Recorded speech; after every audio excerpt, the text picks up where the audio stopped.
మైదానంలో విరాట్ కోహ్లీని కదిలిస్తే అక్కడ వార్ జరగాల్సిందే. రీసెంట్ గా చిన్నస్వామి స్టేడియం వేదికగా ఆర్సీబీ పై ఢిల్లీ క్యాపిటల్స్ విజయం సాధించినప్పుడు కేఎల్ రాహుల్ ఇది నా అడ్డా అంటూ కాంతారా సెలబ్రేషన్స్ చేసుకున్నాడు. సీన్ కట్ చేస్తే ఢిల్లీ అరుణ్ జైట్లీ స్టేడియం వేదికగా జరిగిన కీలక మ్యాచ్ లో ప్రతీకారం తీర్చుకున్నాడు విరాట్ కోహ్లీ. ఈ మ్యాచ్ లో ఢిల్లీ క్యాపిటల్స్ పై 6 వికెట్ల తేడాతో రాయల్ ఛాలెంజర్స్ బెంగళూరు అద్భుత విజయం సాధించింది. ఈ పోరులో విరాట్ కోహ్లీ, కేఎల్ రాహుల్ ఆటపరంగానే కాదు నిజంగానే మాటల యుద్ధానికి దిగారు.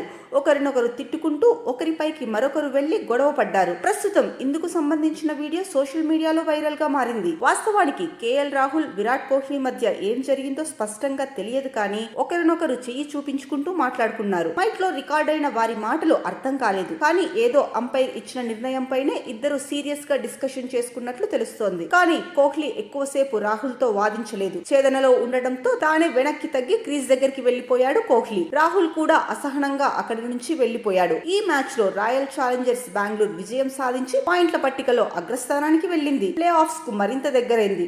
మొదట బ్యాటింగ్ చేసిన ఢిల్లీ నిర్ణీత 20 ఓవర్లలో 8 వికెట్లు కోల్పోయి 162 పరుగులు చేసింది. ఇక లక్ష్య ఛేదనలో ఆర్సీబీ 18.3 ఓవర్లలో 4 వికెట్లు కోల్పోయి లక్ష్యాన్ని ఛేదించింది. అయితే మ్యాచ్ ముగిసిన తర్వాత రాహుల్, విరాట్ కోహ్లీ హగ్ చేసుకుని సరదాగా నవ్వుతూ మాట్లాడుకున్నారు. దీనికి సంబంధించిన వీడియో కూడా నెట్టింట వైరల్ గా మారింది.